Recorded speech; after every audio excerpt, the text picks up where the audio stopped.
बोलते आणि मला माहिती आहे की इथे बरेच चांगले वक्ता आहेत, त्यांनी चांगलं आपल्याला मार्गदर्शन केलेलं आहे. सर्वात प्रथम मला सगळ्यांना सांगायचं आहे की मी आमदार म्हणून नाही तर आपल्या मतदारसंघातले एक मतदार म्हणून आपल्यासमोर आलेले आहे.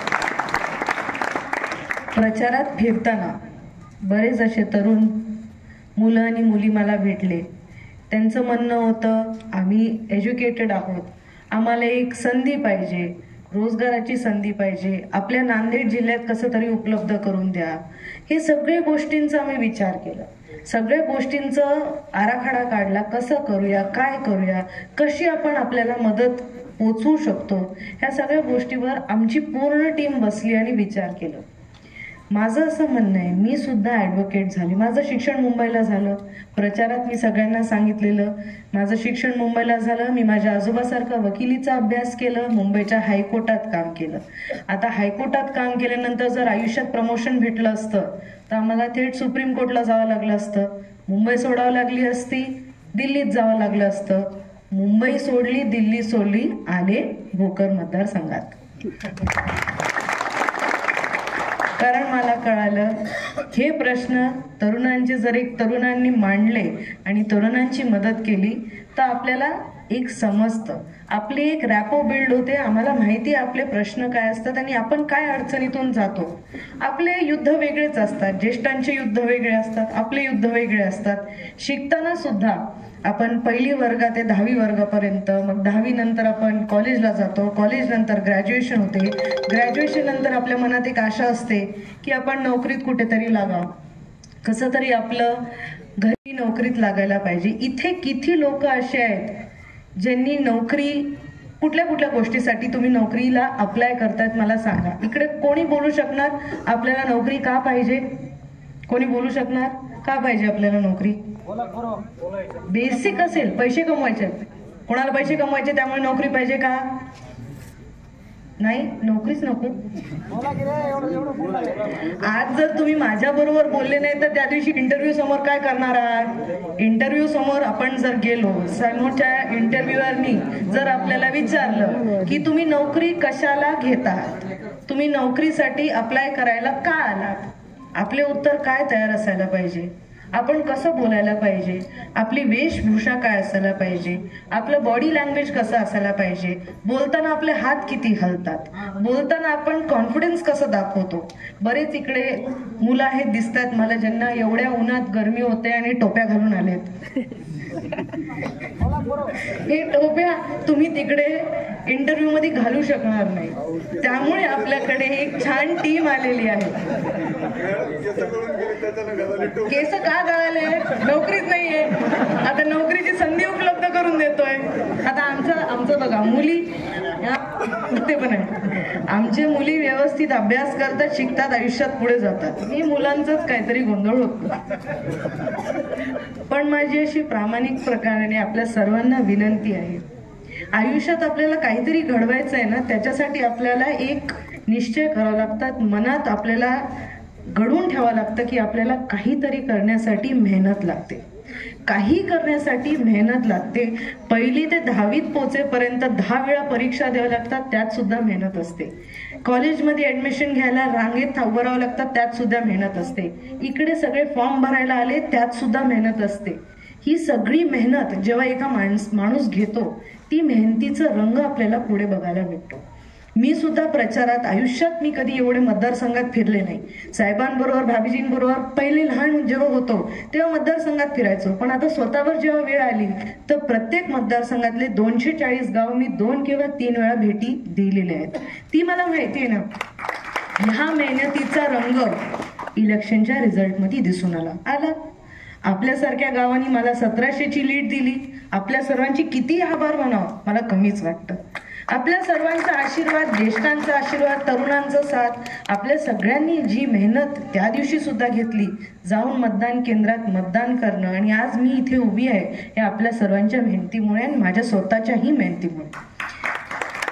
त्यामुळे मला असं वाटतं मेहनत कधीच कमी पडू द्यायची नाही, त्याचं कधी ना कधीतरी चांगलं फळ आपल्याला आयुष्यात भेटतो. आणि त्याच्यामुळे आपण चांगलं एक नागरिक घडून येतो, चांगलं काहीतरी आपल्याला आपल्या घरासाठी करता येतं. दादांनी जसं सांगितलं, दाड साहेबांनी जसं सांगितलं, आपल्याला आपल्या घराच्या कम्फर्ट झोनमधनं बाहेर पडावं लागेल. मी सुद्धा मुंबईत शिकत होती, मुंबईत नोकरी केली. माझी पहिली पगार, माझ्या आयुष्यातली पहिली पगार 15,000 रुपये होती. TDS कापून मला 13,500 रुपये हातात भेटायचे. आणि तो जेव्हा चेक मला माझ्या हातात भेटलं ना, की ही माझी मेहनतीची कमाई मी माझ्या आईवडिलांच्या हातात ज्या दिवशी दिली, तेव्हा तो आनंद वेगळाच होता. मी ते तुम्हाला सांगू सुद्धा शकणार नाही, तुम्हाला तो अनुभव स्वतः घ्यावा लागेल. त्यामुळे असा रोजगार मेळावा आम्ही घडवण्यात आणलाय आपल्या सर्वांसाठी. चला आपण रोजगार मेळावा करूया. ह्याच्यासाठी आपल्याकडे वेगवेगळे प्रशिक्षक आलेले आहेत, ते आपल्याला ट्रेन करतील, कसं बोलायचं, काय आपलं कॉन्फिडन्स मनात निर्माण करायची. ह्यांच्याकडनं आज आपल्याला खूप काही प्रेरित गोष्टी आणि प्रेरणा मिळण्यासारखं आहे. पुढे जाऊन आयुष्यात आपल्याला काय करायचंय, साहेबांनी जसं म्हटलं 3-4 वर्ष अडचणी होतील, आपल्याला स्ट्रगल भरपूर आहे. 3-4 वर्ष आपल्याला वाटेल काय मी कुठे आलो. मी सुद्धा जेव्हा वकिलीत पहिले गेले, काय मी कुठे आले, माझं तसंच होतं, काय मी कुठे आले. इतके सगळे पेपर, इतके सगळे गोष्टी विचारात ठेवणं. आणि असं नाही ना की प्रत्येक एक दिवसाला एकच केस, एका दिवसाला 10 केस असायचे. 10 केसची सगळी डिटेल्स आठवण ठेवायची. कधी कोर्टात जाऊन बेंचकडनं आपल्याला तारीख मागायची असते किंवा काहीतरी काही ना काही. हे सगळी गोष्टीची मेहनत आज मला इथपर्यंत पोहोचवलेली आहे. त्यामुळे मला इथे बसलेले प्रत्येक व्यक्तीत सुद्धा एक उद्योजक दिसतो, प्रत्येक महिलात सुद्धा एक उद्योजक दिसतो, पुरुषात सुद्धा उद्योजक दिसतो.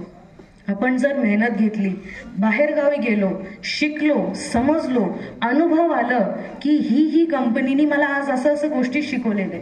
मी माझ्या एकटं जेव्हा राहतो, किंवा घर असेल, किंवा मी स्वतःचं घर कसं भाड्याने घेऊ, किंवा स्वतः कुठे राहू, कसं माझं दिवसाचं जेवण मी करू, कसं माझं महिनेभराची पगार मी घरी सुद्धा थोडी पोचू, माझ्यासाठी सुद्धा खिशात थोडे पैसे असायला पाहिजे, आणि माझं महिन्याभराचं राशन म्हणावं, माझं महिनेभराचे जे काय खर्च असा म्हणावं, हे सगळी गोष्ट कसं मी ह्या सगळ्या गोष्टीत मॅनेज करू, ते आपल्याला स्वतः अनुभव घेतल्यावरच त्या सगळ्या गोष्टीचा अंदाज येतो. त्यामुळे आपल्याला आपल्या कम्फर्ट झोनवरनं बाहेर पडावं लागेल. मी सुद्धा आपल्या कम्फर्ट झोनवरून बाहेर पडून वकिलीचा अभ्यास केल्यानंतर डायरेक्टली इकडे राजकारणात आले. भरपूर काही गोष्टी नवीन मी सुद्धा शिकते. आपल्या गावात प्रश्न असतात, ते प्रश्न कसे सोडवायचे, ते प्रश्न सभागृहात कसे मांडायचे, सभागृहात मांडल्यानंतर तुम्हाला निधी कशी उपलब्ध करून द्यायची, गावाचे सगळे कामं कसे व्यवस्थित सरळी प्रकाराने व्हायला पाहिजे, तुमची मदत आम्ही कशी करू शकू, ह्या सगळ्या गोष्टीवर सुद्धा मी शिकते. आणि आता मला वाटतं पुढच्या 5 वर्षात परिपक्व होऊन जाईल की आता मग शिकायची पण गरज नाही आणि आपल्याला निधी मागायला यायची पण गरज नाही, तोपर्यंत आपल्याला कळून जाईल यायच्या अगोदरच. आणि आता मी तुम्हाला सांगते, मला सांगितलं गेलं इकडे आपल्याला रमना महादेव मंदिराकडे जाणारा 10 लाख रुपये आपल्याला आमदार निधीतून, माझं आयुष्यातलं पहिले आमदार निधी, आयुष्यातला माझी पहिली आमदार निधी, पहिल्या पत्रावर सही आमदार म्हणून निधी जर पाठवायची असेल तर आपल्या गावात आपण पाठवायचा प्रयत्न. त्या पेपरवर सुद्धा सही करताना जी आत्मविश्वास माणसाच्या मनात उद्भवते ना, की आज मी मेहनत केल्यामुळे ह्या माझ्यात ती क्षमता आलेली आहे की मी ह्या कागदावर जेव्हा सही केलं तर कोणाचं भलं होत आहे, ती आतली जी इमोशन आहे ना, ते तुम्ही मेहनत घेतल्यावर, तुम्हाला रोजगार मिळाल्यावर, तुम्ही तुमचं पहिलं पगार तुमच्या आईवडिलांच्या हातात ठेवल्यानंतरच तुम्हाला ते अनुभव होणार. त्यामुळे मी इकडे विनंती करेल, मेहनत कमी कधी पडू देऊ नका आणि आमच्याकडनं जितकी मदत होऊ शकेल आम्ही आपल्यापर्यंत पोहोचवतच राहू. त्यामुळे आम्ही युवा उमेद म्हणून एक प्रोग्राम चालू केला. मला माहिती आहे आपण तरुण आहोत, आपण कोणीही न्यूजपेपर वाचत नाही. आपले डोळे उघडले की पहिले आपलं मोबाईल उघडतो, हो की नाही? डोळे उघडले की पहिले बाप रे, व्हॉट्सअपमध्ये कोण गुड मॉर्निंग बोललं, कोण गुड नाईट बोललं, कोण नाही केलं आणि कोण केलं, त्याच्यावरनं भांडणं आपल्या दिवसातून सुरू होतात. त्याच्यावरून मला असं वाटलं की आपण सोशल मीडिया प्लॅटफॉर्मवर असे उपक्रम चालू करूया. कारण आपल्यापर्यंत रोजगार पोहोचवण्याची संधी किंवा कुठलेही बाकीचे उपक्रम असतील, आपल्याला स्पर्धा परीक्षाचं काय प्रशिक्षण असेल किंवा काही गोष्टी असतील जे वेगळे आपण आपल्या तरुणांपर्यंत पोहोचू शकतो, ते सोशल मीडियाच्या माध्यमातून सोपं पडतं. त्यामुळे आम्ही युवा उमेदमधनं सोशल मीडियावरनं प्लॅटफॉर्म चालू केलं. आम्ही माहिती सुद्धा देतो, मार्गदर्शन सुद्धा करतो, प्रशिक्षण सुद्धा घेतो. आणि त्याचा पहिला पडाव किंवा पहिलं पाऊल जर असेल तर हा रोजगार मेळावा 22 फेब्रुवारीला 15 दिवसातच आपल्याला हा रोजगार मेळावा घ्यायचा आहे.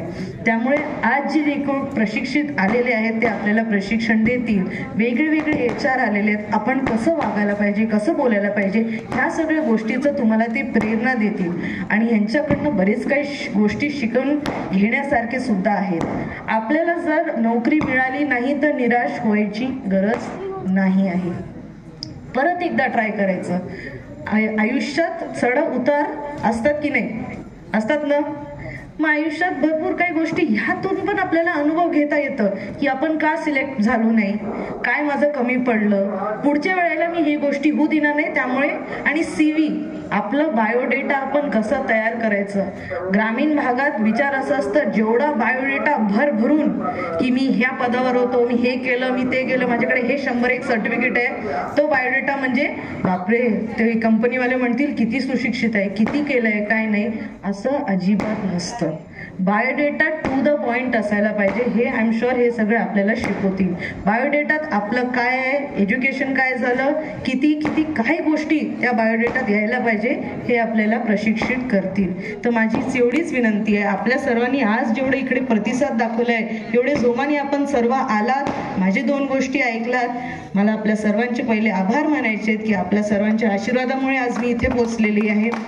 आणि तसंच चांगले कामं करण्यासाठी महिला असतील, ज्येष्ठ असतील, तरुण असतील, सगळ्यांसाठी कामं करायचे आहेत. नवीन गोष्टी आपल्याला शिकायच्या आहेत, नवीन गोष्टी घडून आणायच्या. आणि भोकर मतदारसंघाचं नाव सुवर्ण अक्षरात आपल्या देशाचं रोशन व्हायला पाहिजे. त्यामुळे माझे प्रयत्न मी काय थांबू देणार नाही. इथे मला बोलायची 2 मिनिटं संधी दिली त्याच्याबद्दल मी सर्वांचे आभार मानते, थांबते. जय हिंद, जय महाराष्ट्र.